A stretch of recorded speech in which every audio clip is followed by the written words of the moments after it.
And then I got a share. Searsies. It's almost. It's getting. There we go. Okay, we're good to go. And I'm Cool. going to hit go. Do it.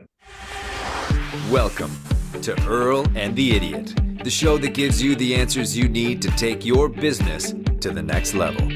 With Earl Flormata, one of Vancouver's most sought-after business and marketing consultants, author of Business Engine Optimization, consultant to over 60 successful businesses, an all-around evil marketing genius with a combined total of more than $70 million worth of sales to his credit. And some idiot. Okay, here we go. I forget about that intro. Like sometimes I'm not listening to it really. To listen to it again. It's really funny. It's really well done. Once again, shout out to Jason McKinnon. Absolutely. Love the voiceover. Love the voiceover. It was really good. He does great work. I think I'd said this before, but uh, I literally said to him, I gave him the one that I was modeling it on. We won't say who it's modeled on, but I modeled it on somebody else's intro. I said, I want it like this, but the guy on the other voiceover sounded really bad. It's like, here comes the show, da, da, da, da, like this, right? I was like, so do it like that, but do it like 3 notches less badass. Yeah. And he sent me something. I was like, okay, that's great. Maybe can we go like one more notch less badass? And he like nailed it. Nice. You know what I mean? I didn't have to describe it any further than that. He's like, got it. And he came back. He came down 3 notches and then one more notch. Like I can't describe it any better. He just understood my communication completely and absolutely delivered exactly what I asked. That's magical though. Like some artists are just masterful at their craft, right? This is what they do.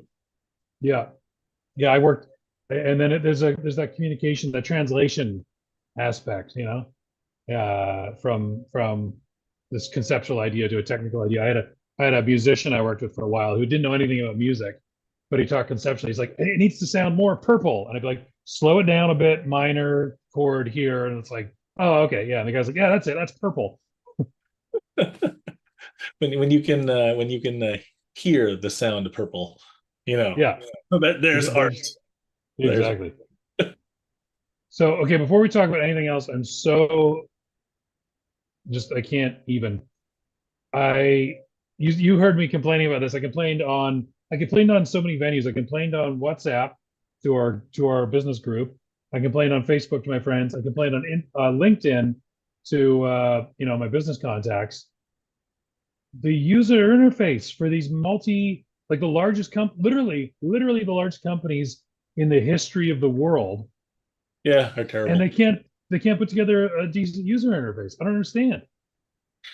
Yeah. Sometimes I wonder if it's just them flexing in the back, going, haha, we're gonna move the button here. We're gonna tell you it's safer and easier for you, but it's 6 menus deep now. What the hell is the Well, button? it's yeah, like I don't know. Are they trying to piss us off? Is it? I don't know. I don't understand. I sometimes think with Google Ads that Google Ads makes the function of Google Ads a little bit difficult to understand.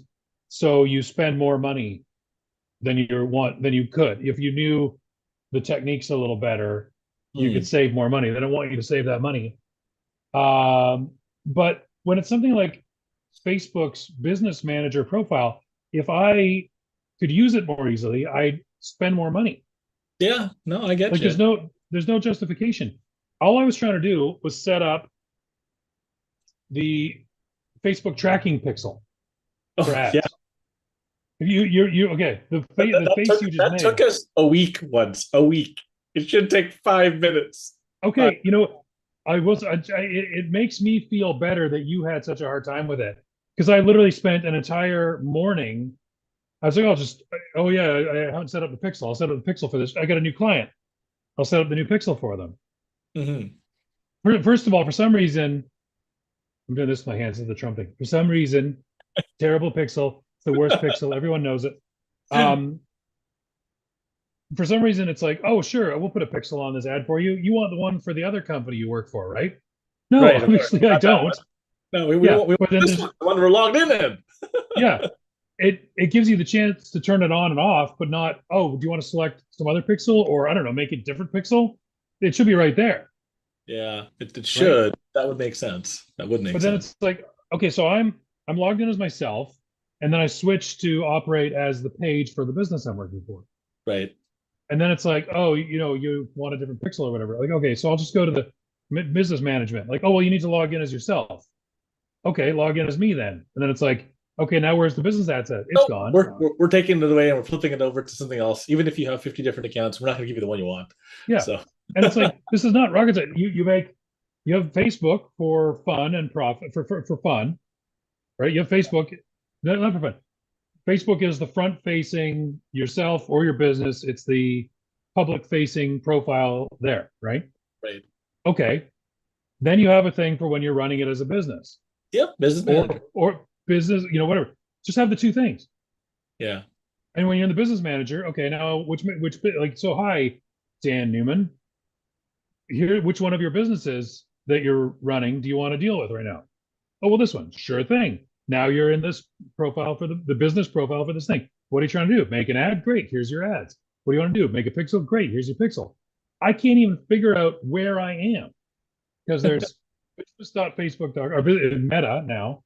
Yeah. Business.com, ads.meta.com, ads manager. There's ads and ads manager, two different things. It doesn't get any easier as you switch platforms. Trying to get this thing on using Restream to stream live, which we're doing right now, to Twitter, it costs me like 4 hours to figure out how to just make it work. I'm like, come on, this should be really easy, but it is not. So anyway, that's such is life and such is the world. I guess that's why we get paid the big bucks to do it, right? If it was easy.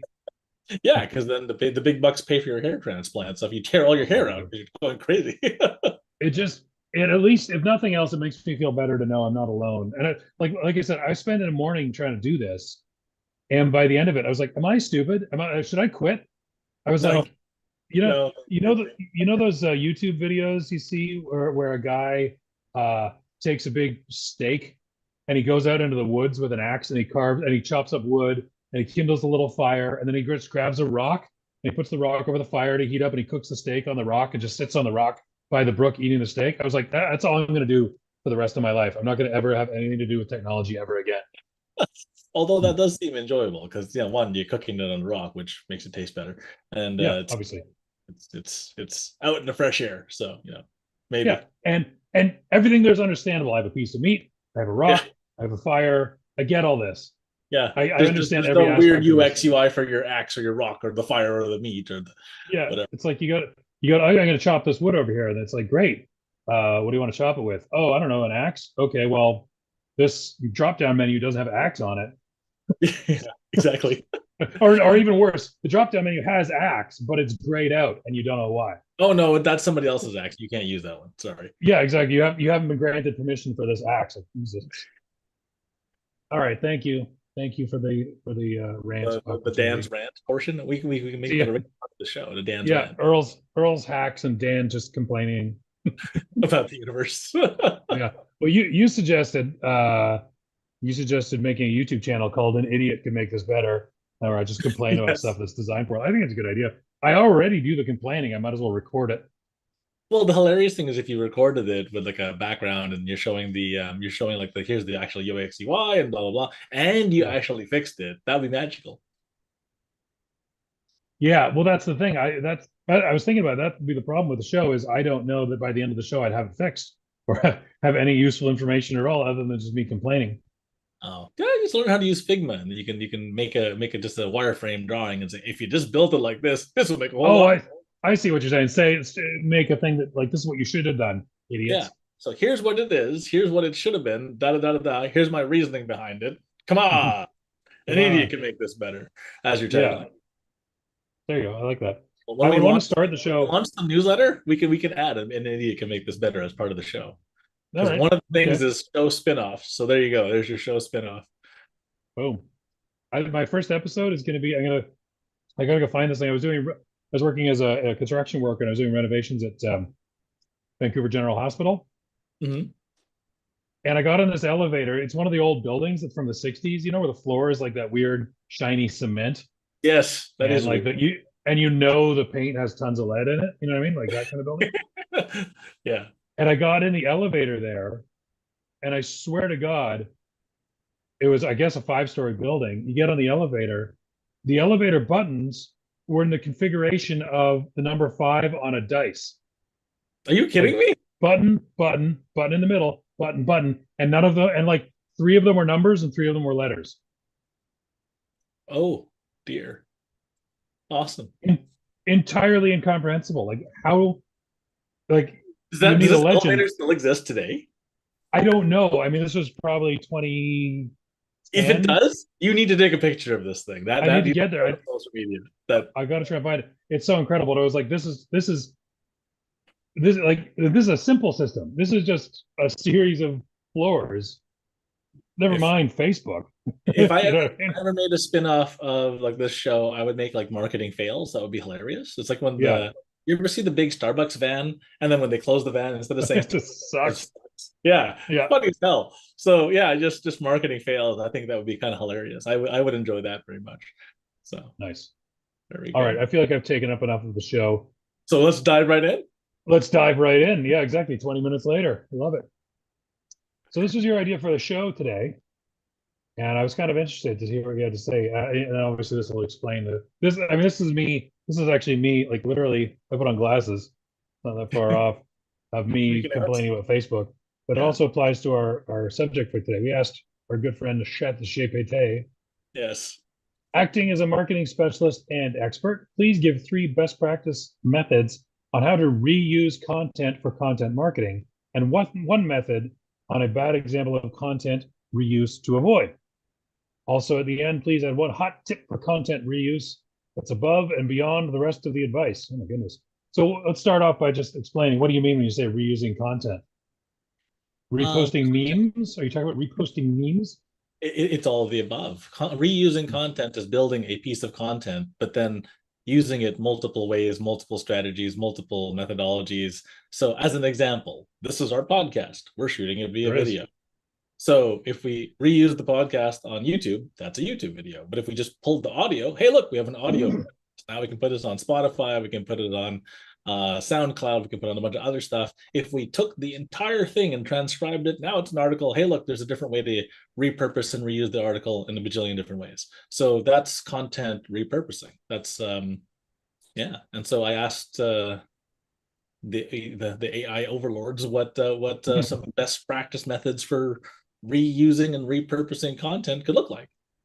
All right, let's see what it has to say. Number 1, content repurposing.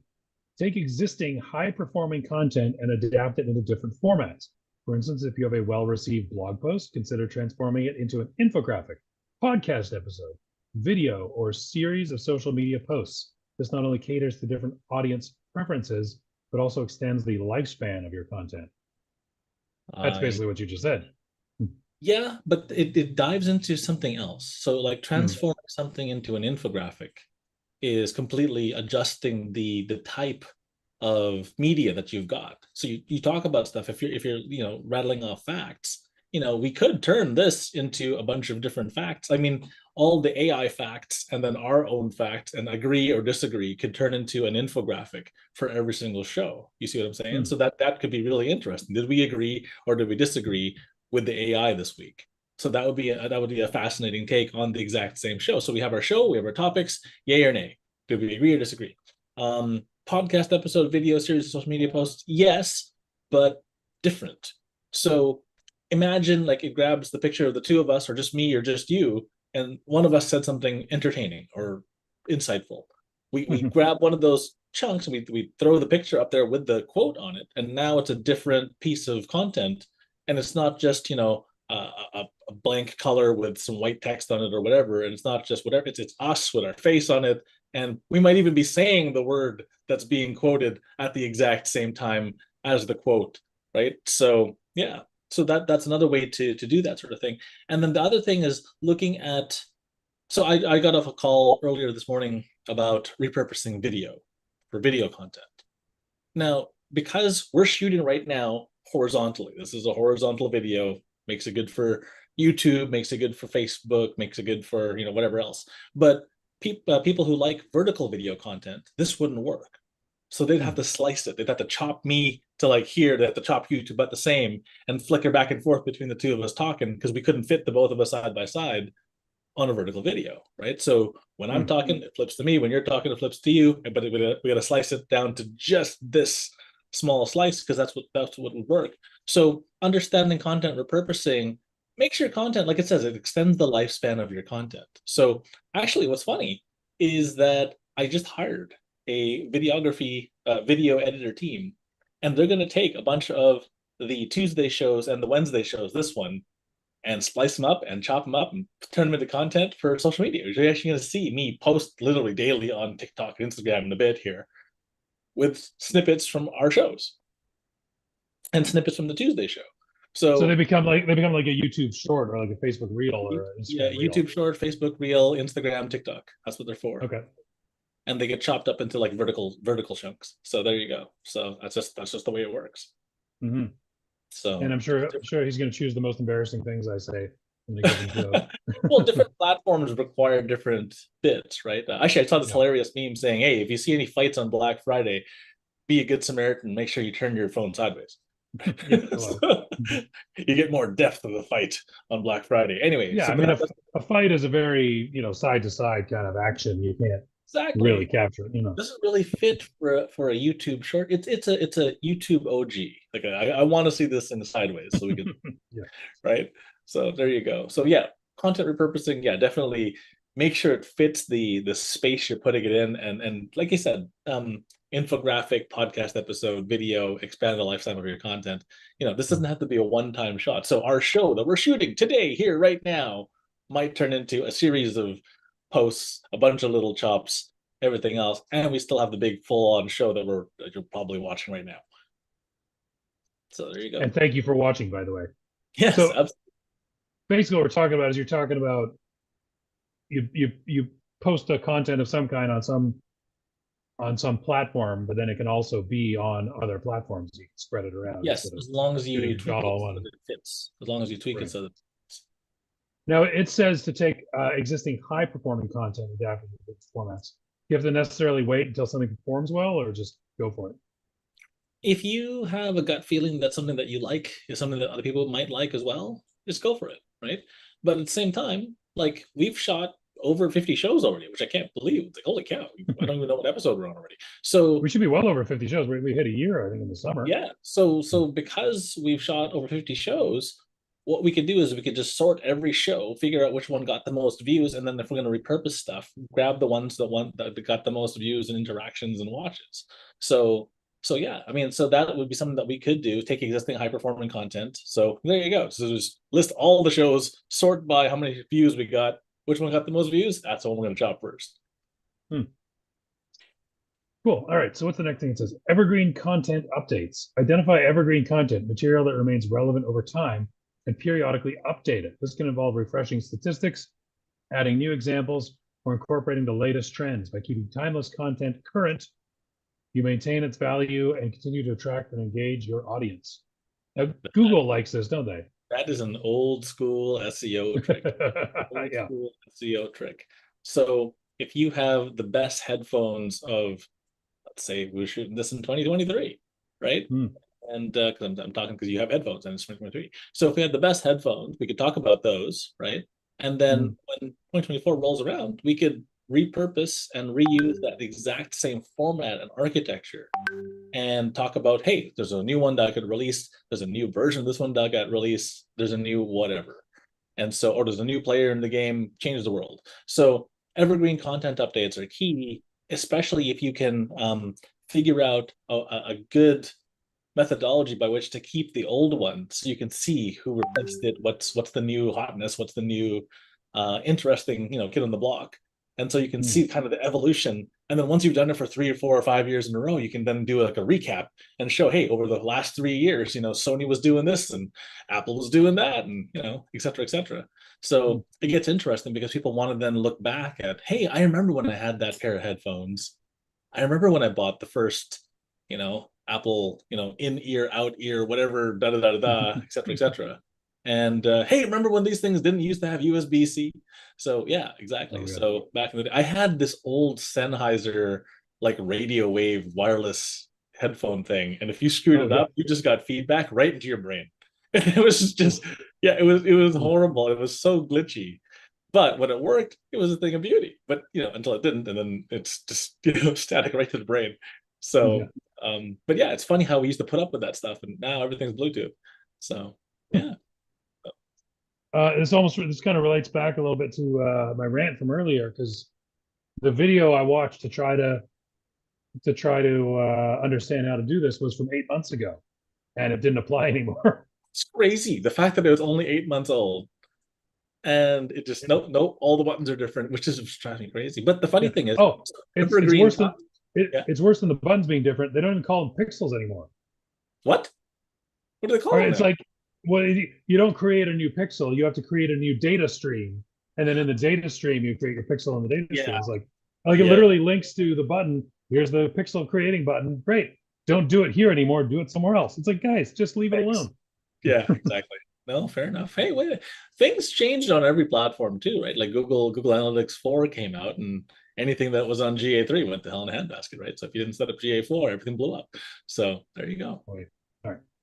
I interrupted you though. Were you saying something super insightful and important that the audience is going to miss out on if we don't recap? Just evergreen is great. Like, make stuff that's updatable, but also make stuff that is forever, right? Some stuff doesn't change. Like, if you make a video on where a Facebook button is, heaven help you, right? But if you make a video on some underlying thing, which is like a foundational element of business or something that's just really basic, like accounting or whatever, if you make something that's forever, those videos are great. So I have videos I shot from 10, 12 years ago. People still watch them and go, hey, you're the guy from the video. Wow, you got fat, you got skinny, you got whatever. What happened to your hair? And, like, this is stuff I shot 12 years ago. And they're like, and they watch it, and then people come as customers. I'm like, oh, cool. This content thing actually does make a difference.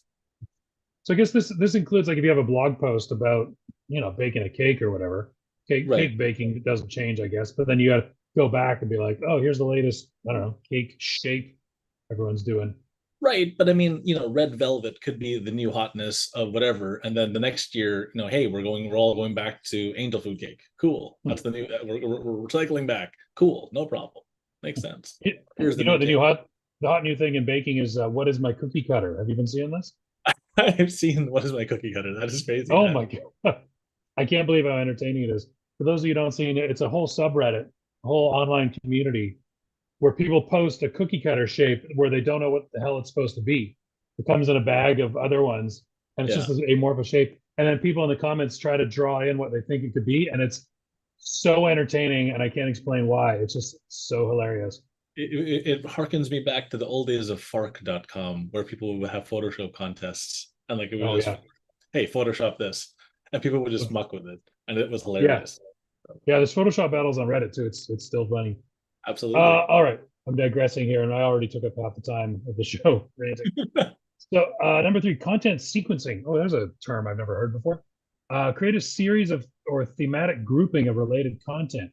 By developing a sequence, you encourage your audience to explore multiple pieces in succession, fostering a deeper understanding of the topic. This method also helps you cross-promote your content, improving overall visibility and engagement.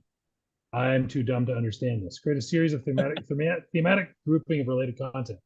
So a thematic grouping of related content would be, here are 3 tips on how to reuse content. Tip number 1, tip number 2, tip number 3. And because you made a series of it, instead of doing a show where we talked about all 3, I could just deep dive into one for an entire show and just talk about that. And then next week, we'll do number 2. And then next week, we'll do number 3. And if you do these content sequencing bits, you've seen them all over the place. You see them on Twitter, you see them on LinkedIn. When you log in and you say, hey, here are 3 ways to do X, or 2 unexpected blah, blah, blah, whatever, right? Yeah. And you have these little arrows, you can go back and forth. It hooks people in. I, myself included, if someone says, here are 7 books you absolutely must read. If you haven't read these things, you'll be a failure in life. Oh, I need to click on all the things and go through all 7 books. Yeah. Usually I read them all. But once in a while, I see one that I haven't read yet, which I'm still thankful for. But that could be book number 4 or 5 in the list. So it forces me to click through the entire thing, which keeps me attached to their content for longer. So one of the things that we measure as marketers is time on page. Are people actually going through these things, and how many page visits are they getting? And if you've got these different things and you're flipping them from page to page, you just get automatic 7 page visits because they went from 1 to 7. Right, so it's a cheap function, and I like it. Yeah, for sure. The ones that always get me are the ones like, here's 7 continuity errors in the Star Wars cinematic universe. Ooh. Yep. But And then you we're not just talking about that kind of clickbait list articles. Like, couldn't you do a sequence of a sequence of podcasts about cryptids of North America or something, right? yeah, absolutely. And the thing is, the not nice way to do content sequencing is here are 30 actors and where they are today, and literally have two per. So you've got literally to sift through 60 pages. That's too many, right? Yeah. So, and what happens is that on mobile, sometimes that makes the little sites blow up. And then you don't get to Oh, number 60, but you're like, screw this, because it took you so long just to get the number 40, right? yeah. So it's just, no, it's too many. So I hate the ones where it's like, you won't believe what happened to this person when they did this thing. You're like, oh, really? What happened? And then it's like, well, they were born in 1972, and okay, next, and like, oh, well, they went to also school their here. Like, whole life story. yeah, exactly. Just because I want to make it into 34 pages when all I want is a single sentence. Exactly. Those that's So, not the right way to do it. I mean, it works for clickbaity and it works for getting page views, but it just pisses off your audience. And the next time they come to your site, they're like, I remember this site. It took me 37 clicks to get that one line. Not worth it. yeah. I guess the thing is, each part of the sequence should be an interesting part of the sequence. Don't take one interesting part and put it after 34 uninteresting parts. Yeah, exactly. No kidding. So I got There to we go. watch, and sorry, I'm going to throw Martha Stewart under the bus. So Uh-oh. to watch Martha Stewart speak live. This is in Whistler in Canada. And she was sharing the stage with the likes of like Tony Robbins and a bunch of other just huge players. Who? And yeah, and the problem was she started exactly like that. Hi, my name is Martha Stewart, and it was the most driest thing I've ever seen. Like, but she's a TV personality. You think that Yeah. she'd be able to fling this stuff. Man, it was the worst presentation I've ever seen. Sorry, Martha, but it was rough. It's like, hi, and she did it in monotone. Like, hi, my name is Martha Stewart. I was born here. I have this many siblings, and this is my mom, and this is my dad, and this is my story, and da da da Oh da. my God. Like, Don't care. what? And eventually she got to the good stuff, but it took a little while to get her warmed up to get to the good stuff. So I don't know if she has to warm up on TV and they cut all the bad parts, but man, that was a rough start. So yeah, just content Maybe have sequence. Yeah, don't put the bad crap in front. Nobody cares. Put the good stuff in front. Yeah, headline style, front load. Maybe have your editor give that speech a little pass before you go up. Right. But if she had done it in an opposite direction and she started off with the mind-blowing stuff, oh, here's all the cool insights I got, da da da da da. And then she got into the story, we'd already be invested and we'd be listening to the story all happy and stuff. Right. But yeah, it's funny how that works. It's like Patton Oswalt, the comedian. Yes. And this is a rude, not really, there's no swear words in it, but it's just a rude concept. So if you have kids listening, just a heads up. He opens his comedy album feeling kind of Patton, which is gold from end to end. And he says, hey everybody, thanks for coming out. I watched a man shave his balls. Let me back up. Right. Right. Immediately, like, what's going on? We're entertained. So he starts with the end and then he Tarantino's it and goes back. Yeah, but I love that style though, because you got them hooked, and now they want to see how you go from the end to the beginning back to the end again.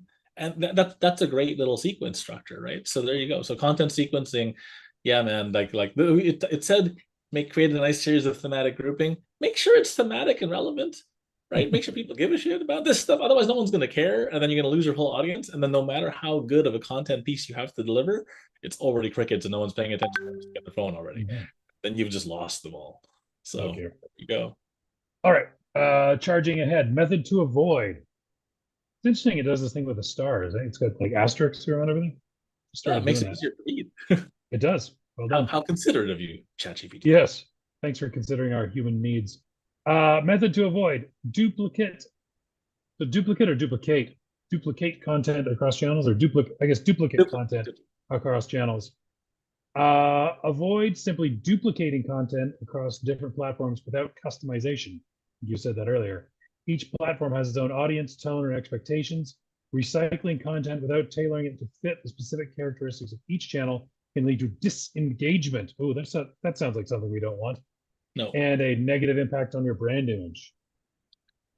Yeah, so depending on the audience type you're going after, right? Like all of a sudden, Facebook is for old people. And I'm like, wait, when did that happen? I'm on Facebook. Damn it. And so That's not true. I go on Facebook all the time, and uh-oh. Yeah, exactly. And I'm like, wait, who uses TikTok? TikTok is for children. And the other day I was on the train and I just for fun, again, experimental purposes and for science, I walked from Yeah. one end of the train to the other, and everybody from the teenagers to the 7-year-olds were all on TikTok. So, that makes a decisive shift. But this duplicate content across channels and then changing it for the nature of the channel. So there's a video editor that actually cuts out all blank space in between your talks, and it just cuts them and splices them all together. And so for the Instagram slash you like the Instagram slash TikTok generations, it cuts it so that it's shorter, quicker, snappier, punchier, and like just faster. Like if you thought you had ADD before, nope, watch this. And so so when you see it, so those videos where they're like talking and it goes, anyway, I went to the store, and I said to the guy, it cuts like that. That's an automatic removal of blank space. Yeah, it's called a jump cut. And they're just removing all the blank space in between stuff so that the message gets across faster. But you can't get away with jump cuts on older, more traditional platforms such as Facebook or LinkedIn. A jump cut would look out of place there completely. It'd be weird.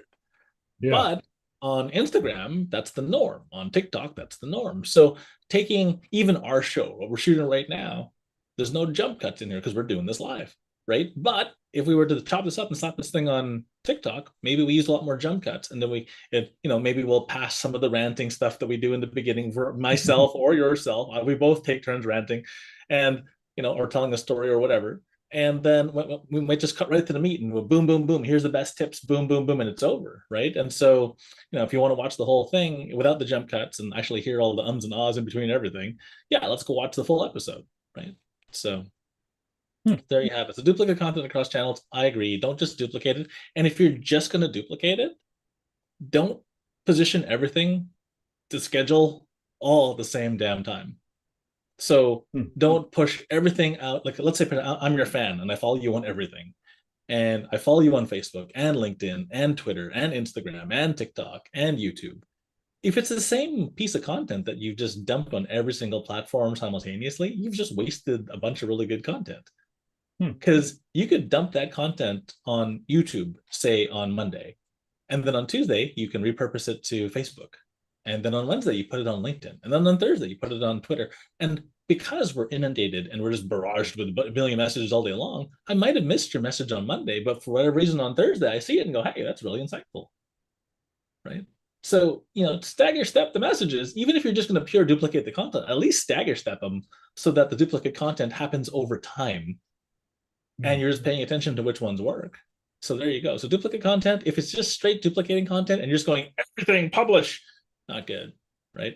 And if you can help it, try to fit the soul of the platform that you're going on to, right? I mean, it's no different from news platforms, right? CNN delivers news very different from PBS, right? Very different from MSNBC, very different from ABC. So the way that these folks deliver news is slightly different. And people watch a channel for a reason. They expect the voice of the channel to be the same. So don't jump cuts. I see. Now, I just been drilling down very specifically. I look on Instagram Reels a lot.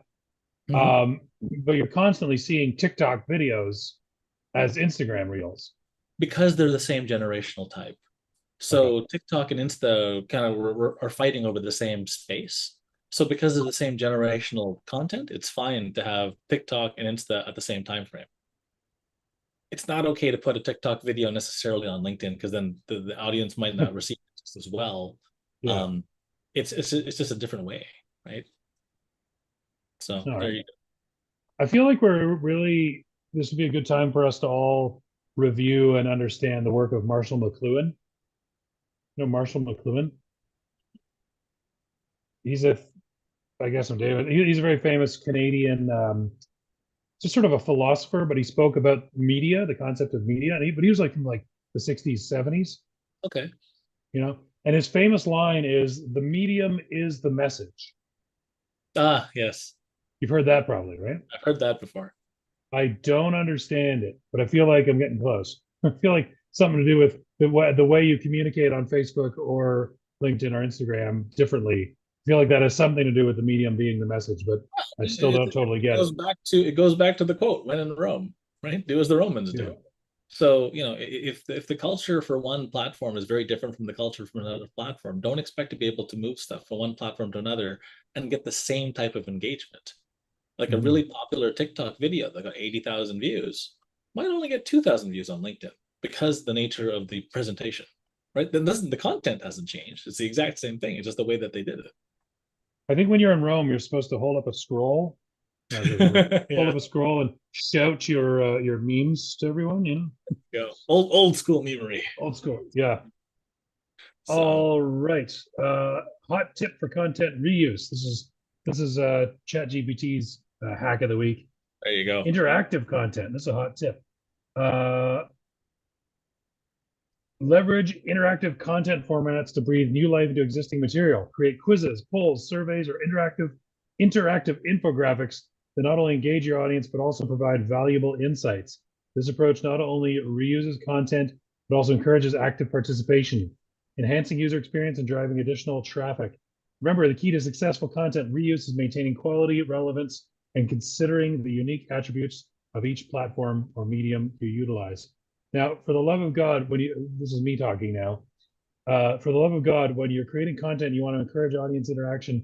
Don't do it by pissing me off. It depends on the archetype, though. Yeah, it works apparently. I saw they kind of stopped now for a little bit. I was seeing all these videos where they keep hyping the thing that's about to happen and then never have it happen. Yes. Have you seen those? Yeah. What is the deal? Like there's one there's one where the guy had the icing on top of the cake and he's going to lift that cup up and the icing's all going to flow down. And they keep making you think it's going on. I realized after the first minute, I was like, oh shit, this is one of these videos. I looked, it was 16 minutes long, that video.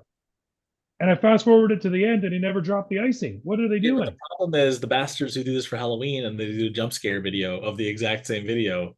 And so nothing happens, and they force you and then it zooms and then something jumps out at you and you chuck whatever you're holding, which drives me crazy, right? So it's the nothing video where nothing happens, and then the remix of the jump scare where you're expecting nothing to happen, you're about to click off, and then they chuck stuff at you and then you drop your milk. But what are the nothing videos doing? What's their purpose? Just to keep you watching till the end? Time on watch video.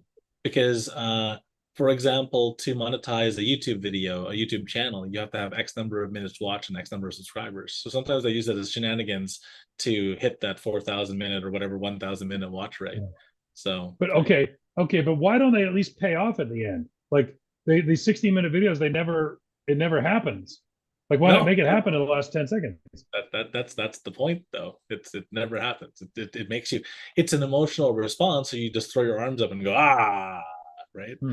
And then here's the thing, though, because you wasted your time, you're in a bad mood. Now you're gonna share this crap and re-waste your friend's time because you wasted. You saw it, so now you can't unsee it. So you're gonna make everybody else see it. I would never do that to my friends. I tag all my friends and jump scare crap all the time. Oh, so, yeah, I'm not watching any videos of Zenny ever again. I hate jump scares. There you go. I'm too fragile for jump scares. But you want to. But getting back to the point here, the point is having your viewing audience interact with the content. Well, there's this one guy who interviewed 100 different leaders on LinkedIn, and he interviewed me, put me on the thing, and and he's like, okay, well, we're going to turn all of these interviews into articles. So everyone got their own separate article. And then what happened was he took every single article, mushed them all together, took all the best stuff, and turned it into one big super article. And then he took all these different articles and turned it into a book. And you could buy your own, book with your article or your piece of it in there and your take on it in there. And then we set up a mastermind, and then the mastermind would then talk about that thing that you talked about and then get you all back in there again and have a discussion. So this interactive content modality absolutely does work because people love listening to themselves talk. And if you let them, they will. So that absolutely, it does work. That's a good. We're also talking about getting the audience to like and comment, and share, right? That's interacting. Absolutely, like, comment, and share. But it also talks about polls, surveys, interactive infographics. I saw one with a chiropractor with a picture of your spine. Where does it hurt? Click here, and they click there and go, hey, these are the things that could be wrong with your spine, and here are the treatments that would fix these things. Here's a percussion thing and it was really interesting. And it got me to actually go to that chiropractor to go check him out. I'm like, hey, that was really cool. Like it got my attention. And then the funny thing is when they got there, they're like, hey, do you like the video? I'm like, yeah, I love the video. Right. So I clicked on this thing. It showed me this information. I felt like I was educated. I felt like I was making a more educated decision. I felt like I had more information by which to make my decision. So there you go. When you arm people with that knowledge, they feel better about themselves. And when they come in, they don't feel like an idiot. They're like, hey, I feel like I know something about this, like at least the basics. So I'm not completely lost and in the dark. So that makes me feel more comfortable. Everything is an emotional response, right? So emotion then gets followed by that wanting to buy stuff, and then you have to then justify it with logic, going, well, I need this because right, and either you need it or you don't, but you're just rationalizing why I need the 17th mouse pad or whatever. God forbid people feel like an idiot. You don't want to feel like an idiot, do you? I tried so hard not to name the show this. We laughed so hard and we got such a good response. I'm like, okay, screw it, we're calling it. We're calling it. It frees me up to say the dumbest things that come into my head. I love it. There you go. All right, take us home, Earl. Let's bring us in with the hack of the week. Hack of the week. So the hack is to create one major pillar content piece, and this is the content to end all content. It's a giant piece of content that answers all questions around all things around whatever the hell you want to talk about, whether it's airplanes or food or spaghetti or something else. It's here's every single different methodology on this thing. It's a big, massive piece of content. Then spin the ideas of the pillar in multiple ways in terms of opening angles. So create 5, 10, 100 different ways to pitch the initial idea from different angles. Then send all of these to the exact same pillar post content. And what happens is that you just get a million different fishing hooks to send all the way back to the exact same call to action. And you don't know which fishing hook, which angle, which terminology, which YouTube thumbnail, which hook is going to work. But because it's always the same thing at the end, if they really truly are interested, they will go through the big ass pillar piece of content and go, yeah, that's me, and self-identify and go, I'm going to read this so I feel educated and go through the entire thing. Right. So there you go. So I gave a quick example. Give me an example, yeah. So I gave a quick example. So here are 5 compelling reasons to visit Disneyland. I made ChatGPT do it. And I was going to say, you can't fool me, Earl. ChatGPT did this. Absolutely, I did that. So magical atmosphere, iconic characters, world-class attractions, entertainment, extravaganza, unique dining experiences. But each of these are 5 different angles of attack by which to want to visit Disneyland. So for us nerds, it's like Star Wars. Good enough. I'm there. Right. So all you had to say is I could build my own lightsaber. Like, you didn't have to sell me any harder than that. Nope, and that's it. But that's the thing, though. That's a different angle than other people. Some people are there for the rides. Some people like the $11 hot dog for whatever reason. And so, last time I was in Disney World, they were selling like turkey legs, entire turkey legs as a snack, which kind of horrified me a little bit. And there was this really big fat guy who had like 3, and I'm like, "You're gonna eat 3 turkey legs? They're like bigger than my head." I told him, goddamn right he is. So there were 4 of us who rose to the challenge. None of us managed to finish the turkey leg. It was just too big. So there you go. But so I'm at the Disney. So you have this big giant article of 100 reasons to come to Disney, but then you've got you splice them all out into mini little bits. So let's go backwards. We talked about making content sequencing. If I had 100 reasons to come to Disney and I can content sequence, let's call it 3, 4, 5, 7, whatever, and we do 10 of these 7 bits of reasons why to go to Disney, right? That's content sequencing. So there's your reuse structure for that piece. But then all of them lead back to the really long ass article, which gives you every excuse under the sun by which you should visit Disney. Does that make sense? So so you've got the post, and then the when you say break it out into little bits, are you talking about other posts? Are you talking about YouTube videos? What are you talking about? All of the above. All of the above. Okay. So you take that really big post, you chop it for social media, and you have that one quote or that one question that makes people go, yeah, that's a really damn good question or point.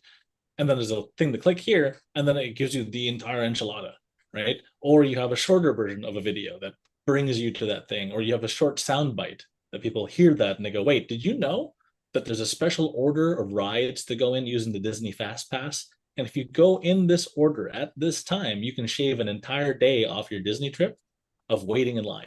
Did you know this? And people go, oh, holy crap.